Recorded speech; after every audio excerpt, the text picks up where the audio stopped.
2021 will be a breakout year for electric vehicles. Discussion and Q&A with Chris Johnston, author of The Arrival of the Electric Car. This event was brought to you by Drive Electric Cincinnati and Drive Electric Ohio. Learn more about these organizations and how you can get involved with the Drive Electric chapter in your community at driveelectricohio.org.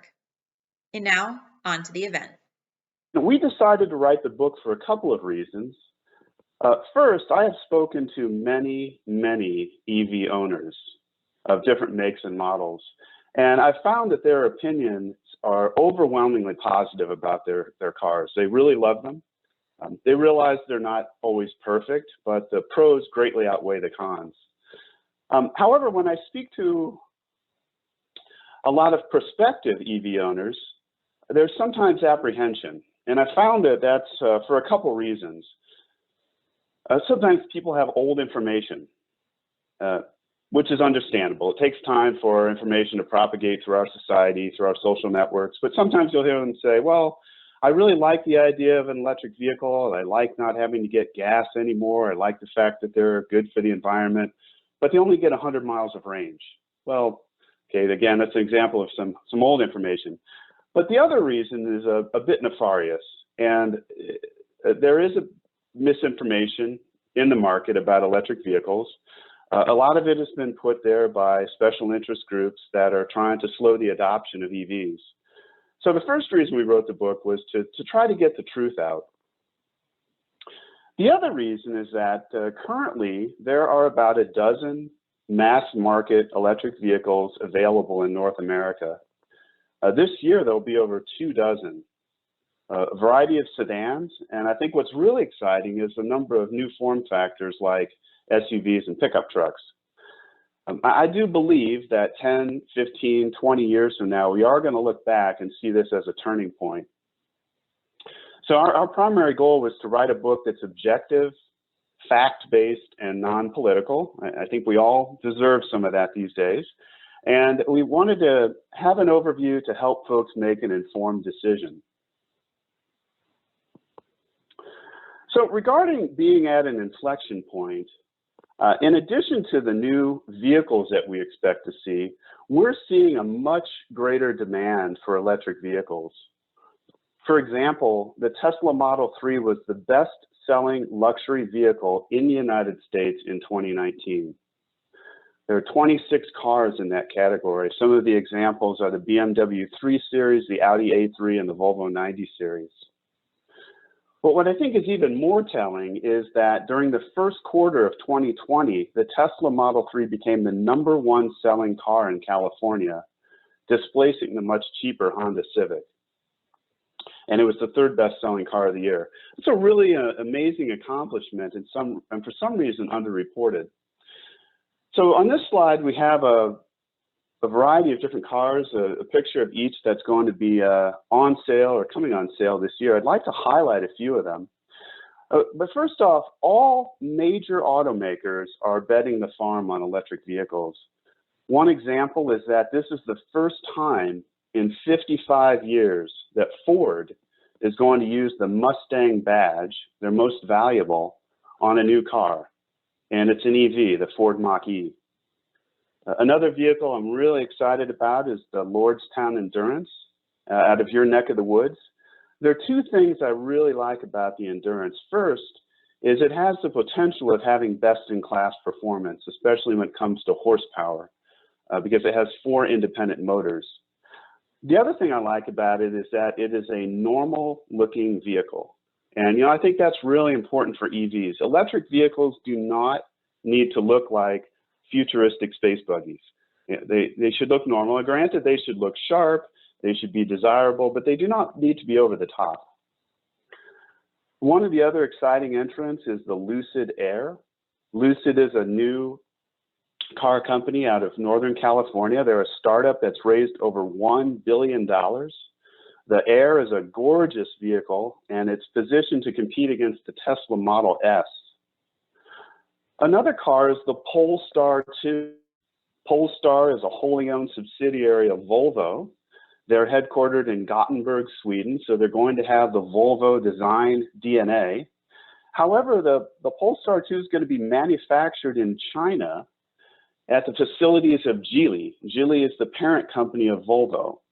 And the Polestar 2 is positioned to compete against the Tesla Model 3. Another car to note is the Porsche Taycan. It's not new. It launched a couple of years ago, but it is interesting to note that a legacy company like Porsche made a significant investment to come out with a 100% battery electric vehicle. It's not a hybrid. The Taycan is the red car in the bottom of the third column. And for those of you who have seen it, it's a beautiful car. It has the body styling of a Carrera, but it's undoubtedly a Porsche inside and out. A couple other interesting vehicles to note are the Rivian R1T for truck and the R1S for SUV. Some couple interesting things about Rivian. First, these vehicles are a couple of the few vehicles of EVs, let alone of any vehicle, that have suspensions that are tuned for off-road. So most vehicles, even if they're SUVs or pickup trucks, are not tuned for off-road, and they're usually not driven off-road. But these cars will hold up just fine in that kind of environment. The other thing that's really interesting about Rivian is that they chose a completely different strategy than Tesla. Tesla, for some good reasons, took the typical Silicon Valley disruptor approach. They went off and reimagined everything and tried to disconnect themselves from the legacy industry. Rivian has done a great job of being very close to the traditional industry, including their parts suppliers. And so far, it's turned out quite well for them. They've gotten a lot of early activity and some very impressive orders. And then the last vehicle I'd like to point out is the Tesla Model Y. It started shipping in March of last year. It's outselling most crossover models. And I do believe it has the potential of being one of the best-selling cars ever. Currently, 7 out of 10 Teslas sold are Model Ys, which is quite interesting because the cheapest versions are not available yet. So we can only expect those sales numbers to increase. So why now? Why are we seeing a revolution in electric vehicles after all these years? Well, for those of you in marketing, you know the importance of overcoming objections. Objections are reasons why a prospective buyer will not buy your product. For electric vehicles, we believe that there are 3: range, price, and design. So the major cost driver for electric vehicles is batteries. In 2010, the cost of lithium-ion batteries per kilowatt hour was $1,000. By 2019, that cost had plummeted to $156 per kilowatt hour, and it continues to fall. A price of $100 per kilowatt hour is widely agreed to be the point where vehicles will be at price parity with gas-powered vehicles. Another major cost driver is production economy of scale. Nissan made inroads with its Leaf, which I believe was the first mass market electric vehicle. But Tesla proved that the quantities could be reached by shipping over 50,000 Tesla Model 3s in the fourth quarter of 2019. Another interesting thing to note about price is if you look at the luxury mid-size car category, electric vehicles are priced at or below their gas-powered counterparts. We took a couple of examples here. On the gas-powered side, the BMW 330i and the Audi A4. Compared to a couple of EVs, the Ford Mach-E and the Tesla Model 3, you can see that the EVs are at or below the price of their gas-powered counterparts. And we do expect to see some economy vehicles entering the market later this year. Another thing that's interesting is that there are rumors that the Biden administration is going to bolster EV tax credits, which will make them all the more affordable. The second objection is range. In 2011, when Nissan launched the Leaf, it had a 73-mile range. That range is now 226 miles. But what's really interesting about that is that Nissan did not make any revolutionary breakthroughs. They tweaked the battery chemistry and made some incremental improvements to the car over the years. But what's really important is that the average range of 22 of the mass market EVs shipping in North America is 284 miles. We're seeing vehicles above 300 miles and some entered with 400 and 500 miles. So the reality is that range is rapidly becoming a non-issue. It's something that we're simply not going to be talking about in the next few years. And then the third objection is design. So EVs made a slight comeback in the early to mid 1970s as a result of the oil embargo. Unfortunately, these vehicles were rushed to market and design was an afterthought. And this created a stigma for the EV industry that's taken a while to overcome. So, I mean, take a look at these two. Would you rather have that sexy looking yellow vehicle on the left or this banal red vehicle on the right? The choice is pretty clear. Now, Tesla recognized that EVs had to be better in every way. Performance, better safety, better range, and better looks. And part of their strategy was to create a paradigm shift. And you'll note that the rest of the industry followed suit. As a matter of fact, in 2009, Franz van Holten, Tesla's chief designer, posted the following about the Model S. He said, "It's a mid-sized sedan that seats 7 people and their luggage in a package that's both functional and good looking. Actually better looking than anything on the market." So, you know, that was his opinion, but there is a compelling proof point, and that's that the Tesla Model S won the Motor Trend Car of the Year. Not only did it win, but Motor Trend named the Model S sedan the best of all cars that had won the award in the last 70 years. It's truly astounding when you consider how political the automotive industry can be and how subjective it can be about who wins what.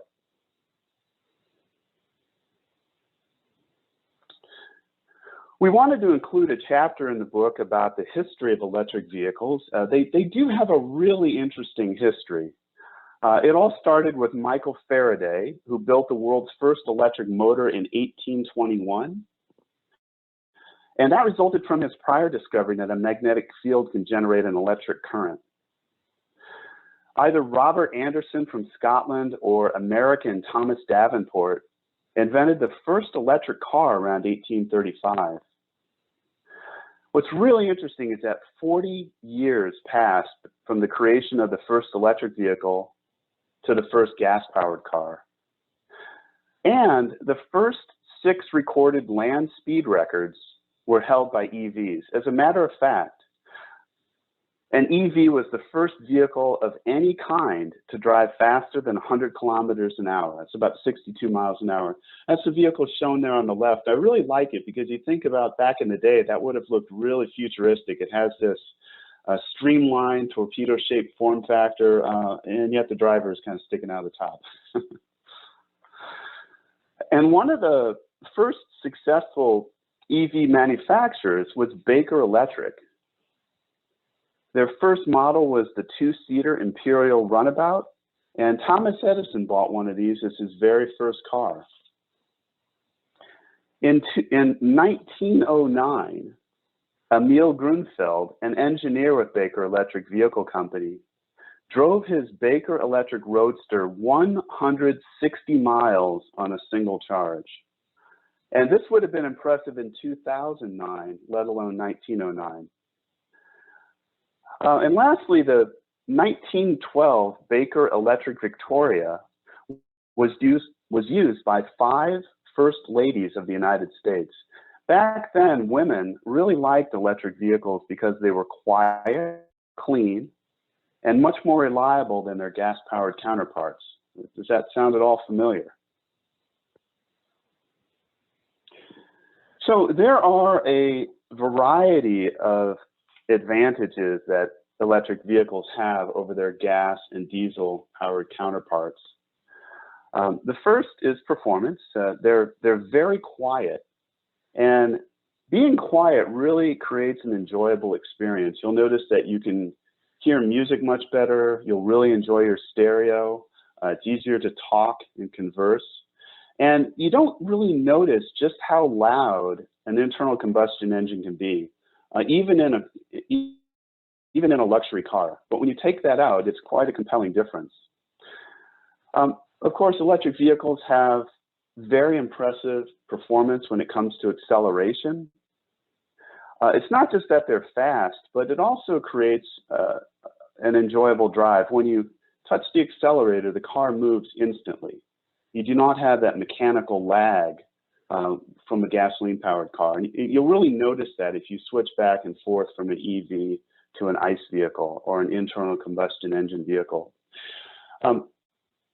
EVs have superior starting ability because their motors are able to deliver 100% of their power or their torque, the twisting force, at a low RPM as soon as they start spinning, as opposed to a gasoline-powered vehicle, which needs time to spin up to get to what's called the power band. And that disadvantage is exacerbated by the fact that the gas-powered engine has to stay in that power band. So you have to manage the speed of the engine versus the speed of the wheels. And that's done with a transmission, of course, which is expensive, has a lot of moving parts. And of course, every time you shift, you're disconnecting the engine from the tires, which is slowing the car down even more. Electric vehicles, at least the vast majority of them, do not have a transmission. I like to joke that my car can go 140 miles an hour in first gear. And of course, electric vehicles have a lot of environmental advantages. They're very green. There are a lot of things that we could discuss regarding their environmental benefits. I would like to just focus on one, which I think is a really interesting fact. In addition to the gas that they burn, internal combustion engine vehicles use about the same amount of electricity as an EV. And this is because producing gasoline or diesel is an energy-intensive process. A conservative estimate is it takes about 5 kilowatt hours of electricity to search for, drill, extract, transport, and refine a gallon of gasoline. So to look at some examples, this piece of equipment we have shown here on the right is called a pump jack. It's by far the most popular way to pump petroleum out of the ground. These are huge pieces of equipment. The vast majority of them use big electric motors, which of course consume electricity. In North America, over 60% of oil, whether it's crude or refined, is transported by pipelines. And pipelines are of course powered by pumps, which are powered by large electric motors, which require electricity.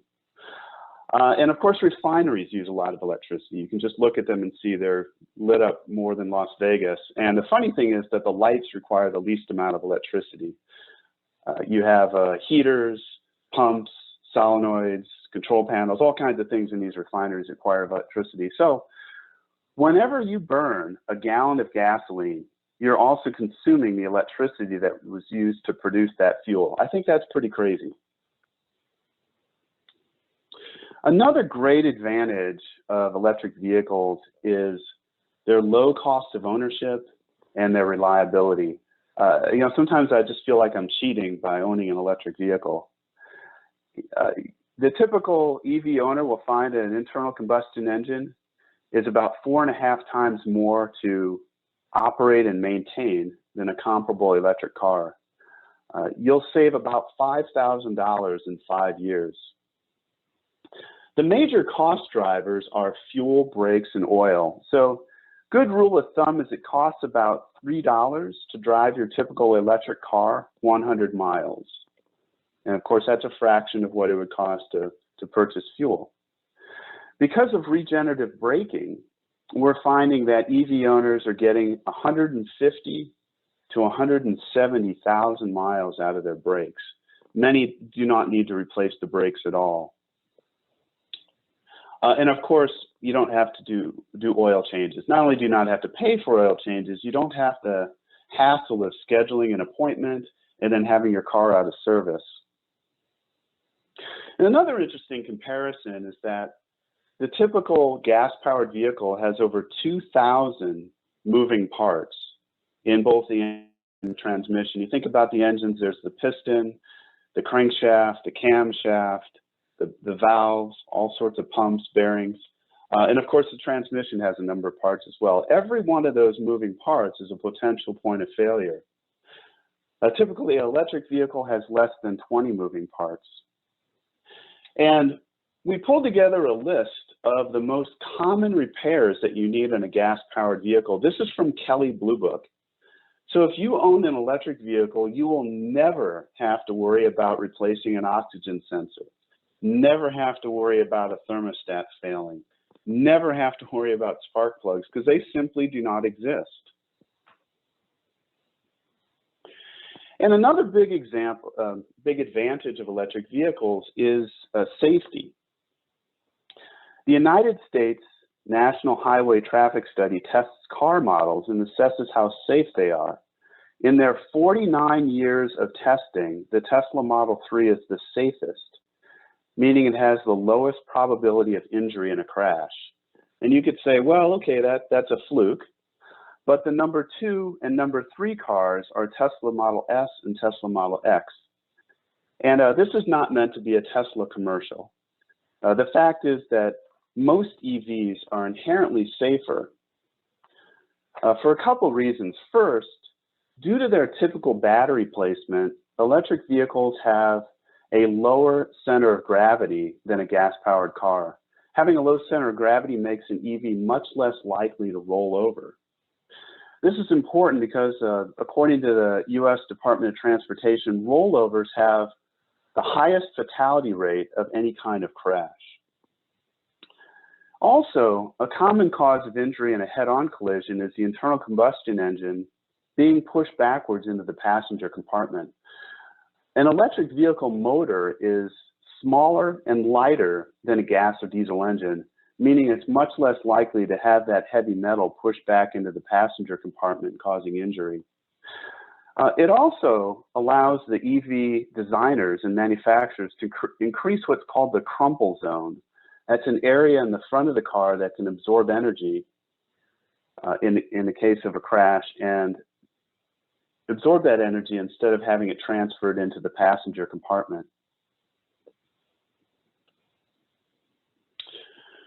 We wanted to include a chapter in the book about EV myths. There are a lot of them out there. As I mentioned, there are interest groups that have made an investment on spreading misinformation about EVs. One example is the Washington Post. They ran an article last year that one fossil fuel interest group has committed to spending up to $10 million a year to spread misinformation about electric vehicles and bolster a positive opinion about fossil fuel usage.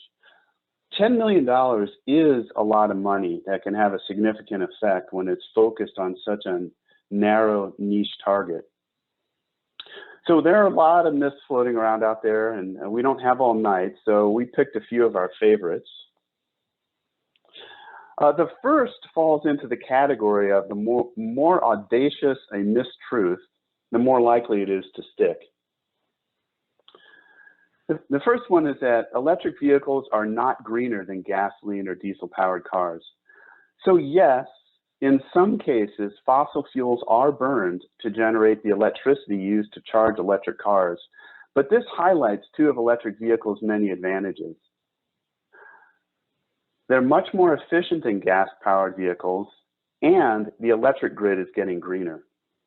So EVs will continue to get greener as the power grid gets greener. Internal combustion engine vehicles will continue to remain dirty. The Motley Fool, the financial group, combined data sources to calculate that wind and solar sources will supply almost 50% of total US electricity supply by 2030. That's up from a little over 20% today.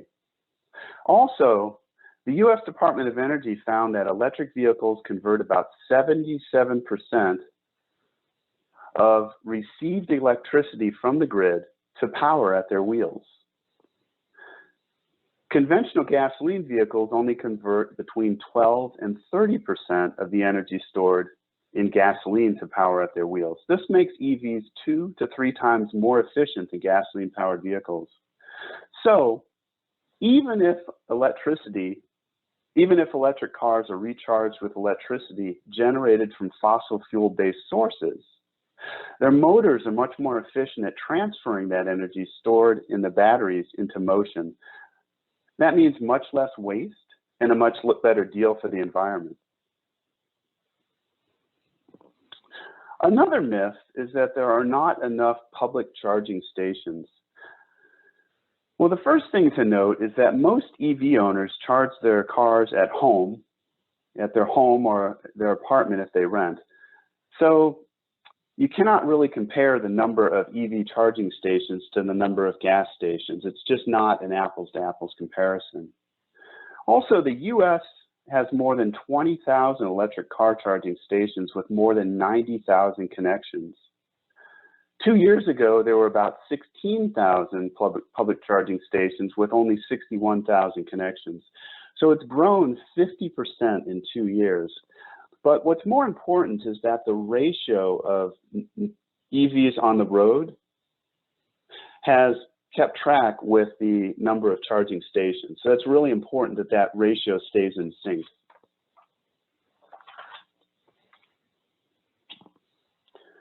Another myth that seems to be getting some traction because it appears to have a ring of truth to it, but it does not, is that electric vehicles do not last and will cause a recycling problem. Well, we have data from over 10 years and millions of miles driven. We now know that electric vehicle batteries lose about 1% of their capacity for every 19,000 miles.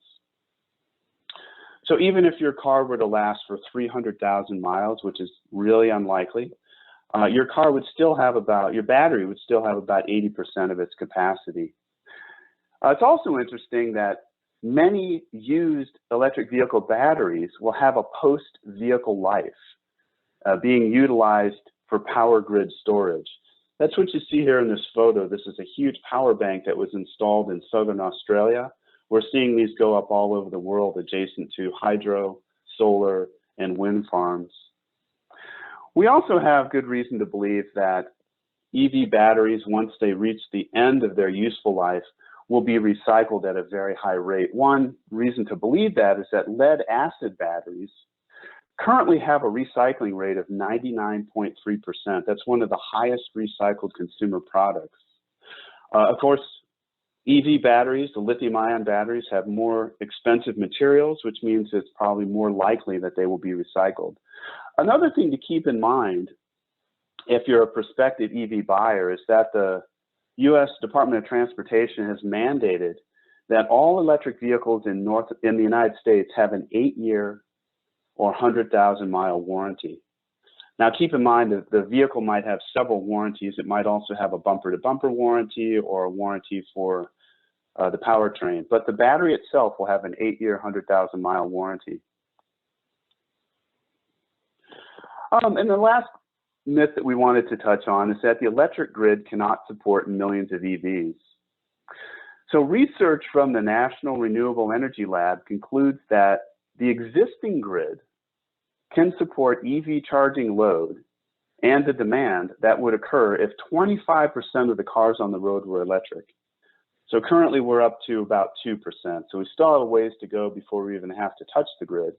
One reason is that the majority of EVs are charged at off-peak hours when the load is low.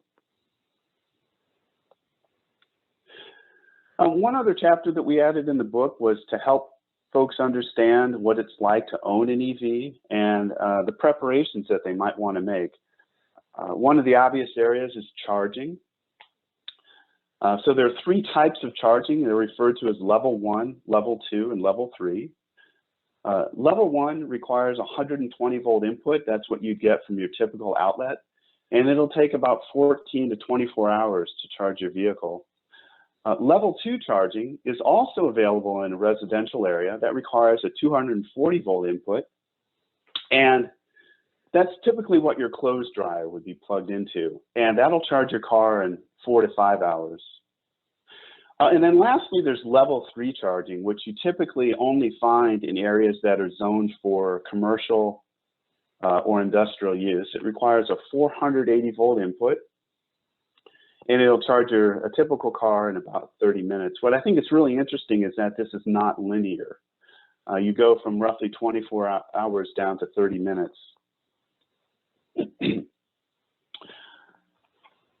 And then there are also plug types. We won't talk too much about these other than to say that there are 4 in North America. We go into more detail in the book if you're curious. But it's not a big concern for an EV buyer. Most cars come with adapters, or you can buy them off of Amazon. But one thing that is interesting is that ChargePoint and some of the other private charge networks have a form letter on their website. So if you live in an apartment, you can fill out this form letter and give it to your landlord. And it makes it easy for him or her to install a public charger. One thing to note is that a rental property value will increase if it has a charger, an EV charger. And lastly, we wanted to talk about what we expect to see in the future. A lot of EV adoption will be driven by government mandates, especially some of the largest populations with the dirtiest air. India, for example, is going to require all 2-wheeled motorized vehicles to be electric by 2026.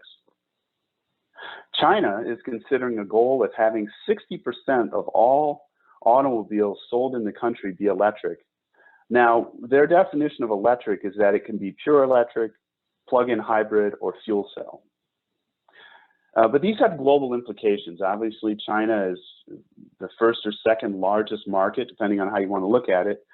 And that will cause all manufacturers to conform to their rules if they want to sell into that country. The UK and a number of other countries are implementing a ban on petroleum and diesel cars by 2035. California is also following suit. They want to ban the sale of new gasoline-powered cars in the state starting in 2035. And lastly, there are a lot of really optimistic activities going on in the commercial segment. You know, that's sort of a parallel segment from the consumer mass market. One reason that EVs are accelerating so quickly, in many cases faster than the private sector, is that they have a very compelling ROI. In September 2019, Amazon announced that it had ordered 100,000 fully electric delivery vans from Rivian Automotive. It's rumored to be a $4.2 billion order. It's effectively going to double the number of commercial electric vehicles on the planet. When it comes to over-the-road, we see a lot of activity with the major truck manufacturers. Daimler Trucks North America, or DTNA, has been testing their e-Cascadia for several years now. Volvo Trucks has the VNR, and of course Tesla has launched the Tesla Semi. What's really interesting, I think a major proof point, is that the quote-unquote smart money is in private fleets. These are the most sophisticated truck fleets, and they tend to be very discriminating about how they make their purchases. The biggest ones are PepsiCo and Walmart. They've both placed large orders for the Tesla Semi and for the DTNA e-Cascadia. So that's all I have. It's really a pleasure to kind of take you through these high points, and I'd be really happy to open the lines up and answer any of your questions. All right, so Marie, so thanks a lot first, Chris, for that.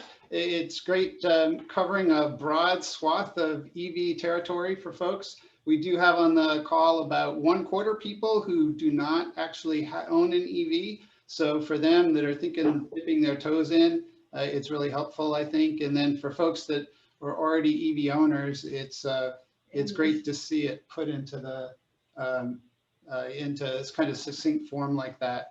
So, so Marie, do you want to take over and start asking questions that have come up in the chat?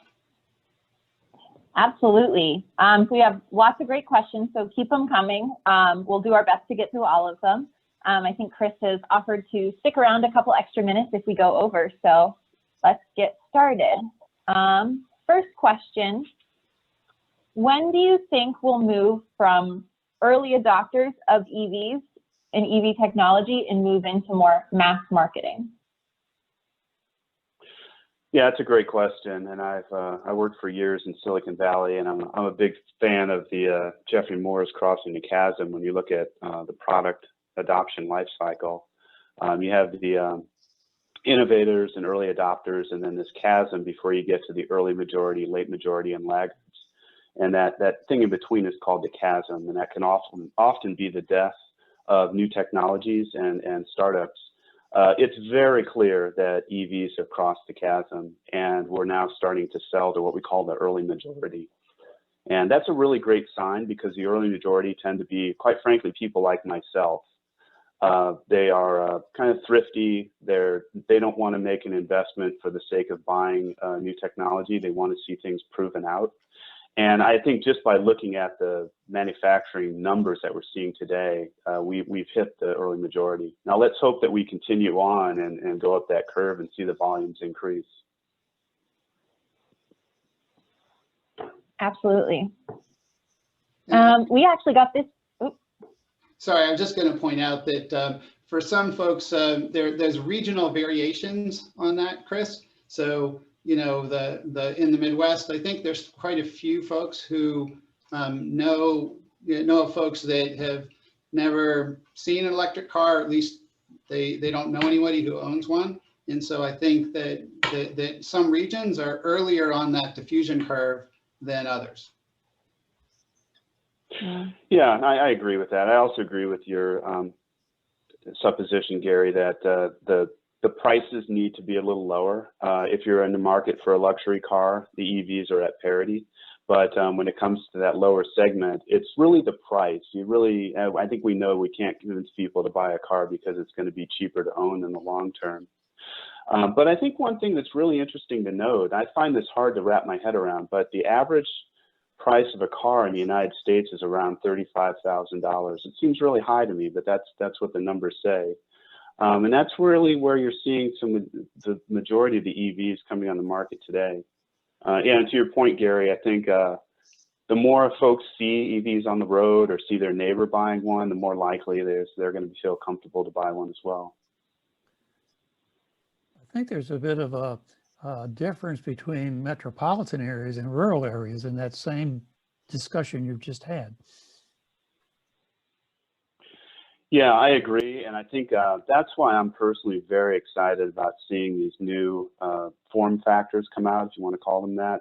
You know, in years prior, almost all the EVs were sedans and quite small, right? I mean, I really liked the Nissan Leaf. I'm glad that Nissan was bold enough to bring that out, but it was a pretty small car.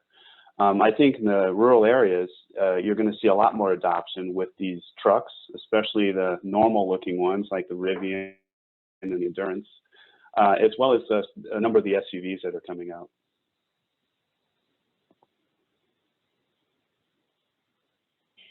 Speaking of SUVs, Chris, we had a couple questions about some of these new plug-in hybrid SUVs that seem to have pretty small electric ranges, and what role you see them playing in the transition.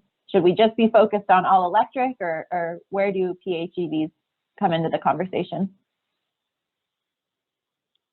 Yeah, I think hybrids are quite interesting, and I think the backstory is fascinating.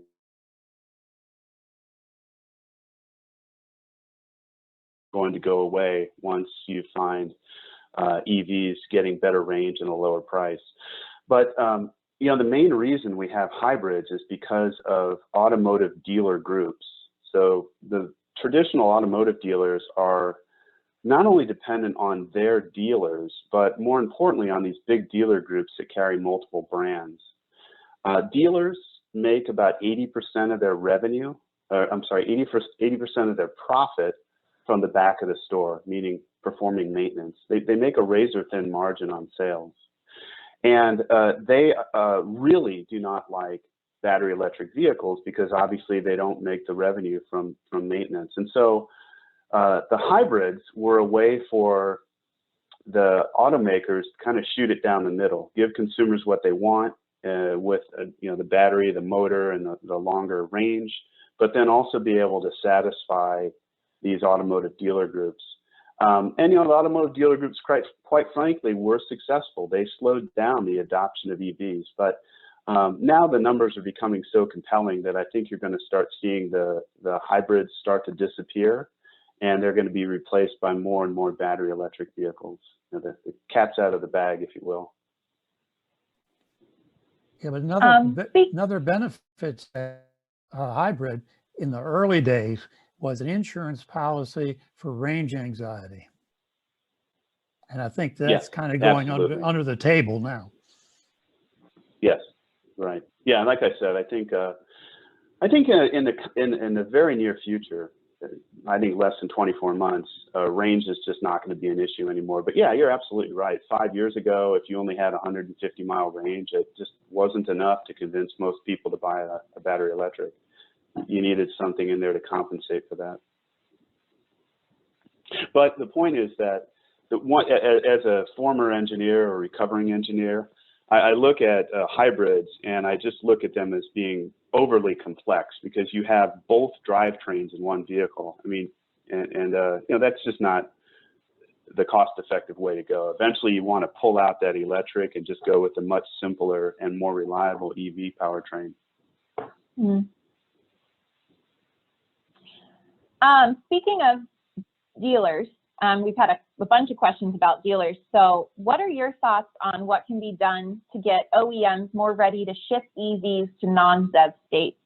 Someone even commented that there's, misconceptions about even the legality of selling EVs in some places. So what do you think needs to happen for OEMs and dealers to get behind this? Well, I think a number of them are putting themselves in a very vulnerable position, the traditional automotive sellers.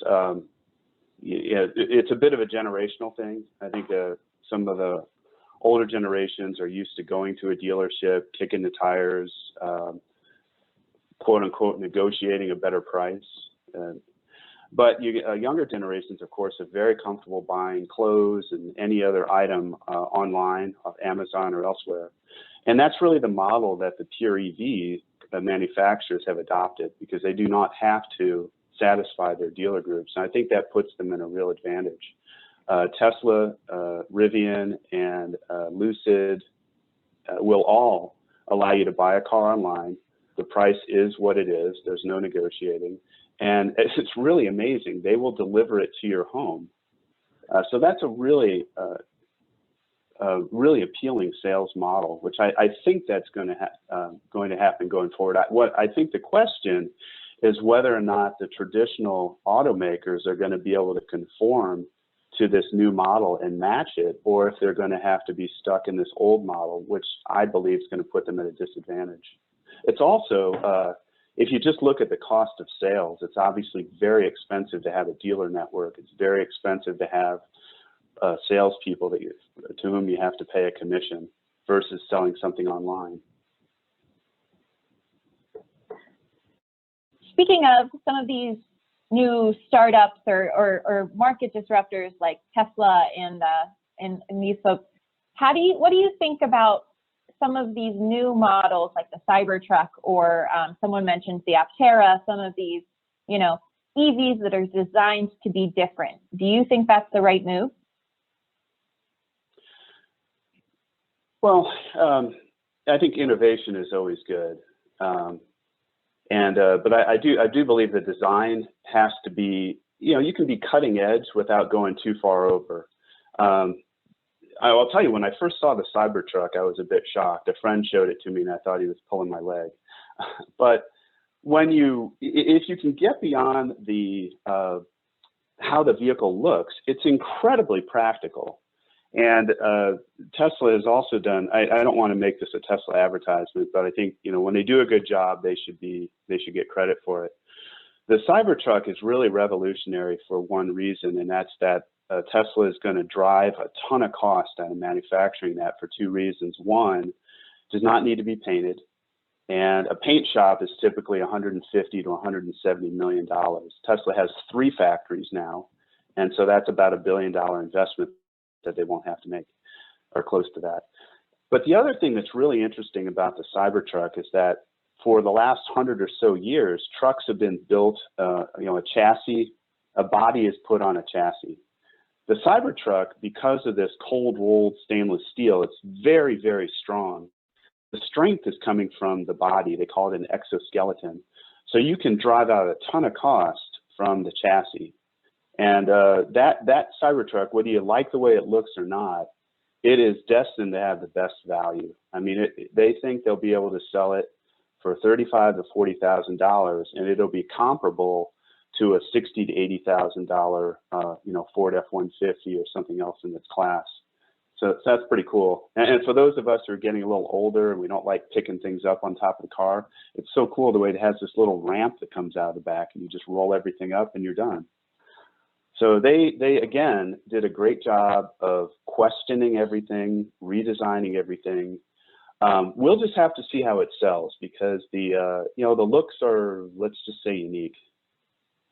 And again, that's why I think that we need to see better adoption in the non-urban areas.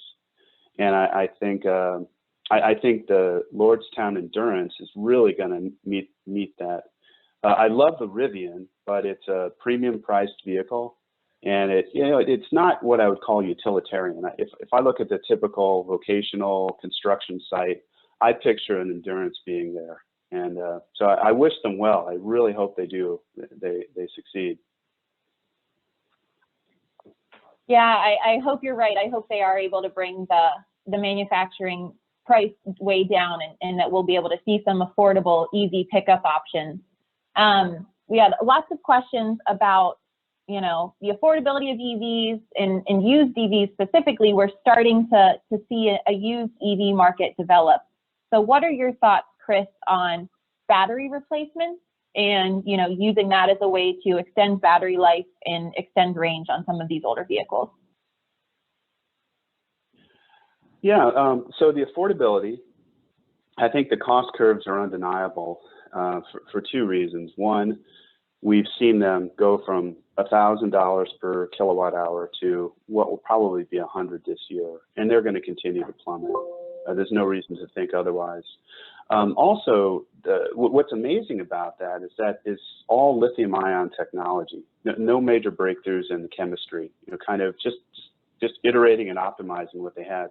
We know that there are better batteries in the labs now, if you follow this space closely, and so those will start to hit the market, and that they will drive down the cost even further.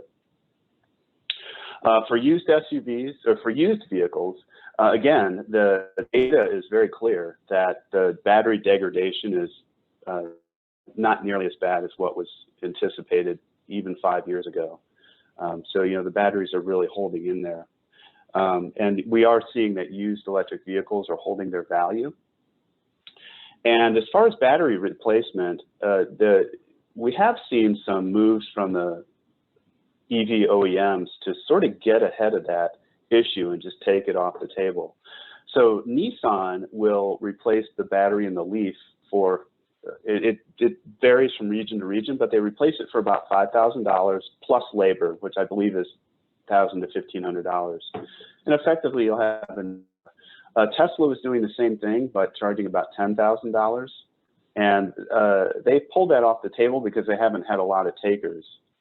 But I do believe that if that becomes an issue, the EVs the automakers have an option to just make that issue go away. And by the way, it also depends on how they're built, but the industry kind of seems to be following this Tesla lead, where the battery is way at the bottom of the vehicle and you can drop it out quite easily. Some of the earlier vehicles, like the Leaf, had batteries kind of scattered around the vehicle, and it was difficult to extract them. But they all seem to be moving towards this mode of being able to replace it. That's interesting. I didn't realize that about battery placement, but that makes complete sense, doesn't it? The easier it is to get to, the easier it is to replace. Yeah, and also Chris, they want to facilitate this aftermarket use. Like I was saying, the power wall and the energy grid, and I think we're going to see a lot more investment in the V2G, vehicle to grid. Ultimately being able to use the vehicles as a way to store power in municipalities, and so a lot of this has to be mandated legislatively. But if we do get government investment in green energy, we're going to have to find ways to store that energy, right? Because the sun's not shining 24 hours a day. So you can have power banks, but you can also, if we start to get enough EVs out there, we can start using those as a way to store energy as well. Absolutely. I know that's a big conversation here in Ohio, is about getting our utilities involved in EVs and specifically EV charging, because there is such a clear use case there. Really quickly, Chris, you mentioned a letter for people who rent to possibly send to their landlords about installing EV charging. Can you remind us where we can find that? Yeah, it's on the ChargePoint website. The ChargePoint is one of these huge companies that they install chargers throughout the country. Absolutely. And I think that's such an important piece of the charging conversation, is for folks that park on the street or park in a lot. So how do you see those people in multifamily homes? How do you see that kind of playing into the charging conversation? Well, I think it's certainly manageable. And one proof point is, California. You have a lot of people who are renting. And what's really interesting is that in that part of the country, they typically don't have garages. They have carports or some other place. You don't have to, because of the weather, you don't have to put your car in a garage. They'll usually have just a roof to keep it out of the sun. And they've been, they have the highest adoption of EVs, and they've been able to manage that. So yeah, I think it's an issue that's manageable. Absolutely. Well, we are coming up on the hour here. So like I said, I think we might be able to get through to some more questions, but I do want to give it back to Gary just to do some little bit of wrap up. Right. So what I want to do is give people who really scheduled for the hour the chance to drop off here. And if you really, are eager to get an answer to your question, we couldn't get to it, I'll invite you to stick around. Otherwise, I'll let everybody else go, and thank Chris very much for his presentation and all the question and answers that we did manage to get to already. A special thanks to our guest, Chris Johnston, our host, Gary Heaton, and our moderator, Marie McConnell. Thanks for listening.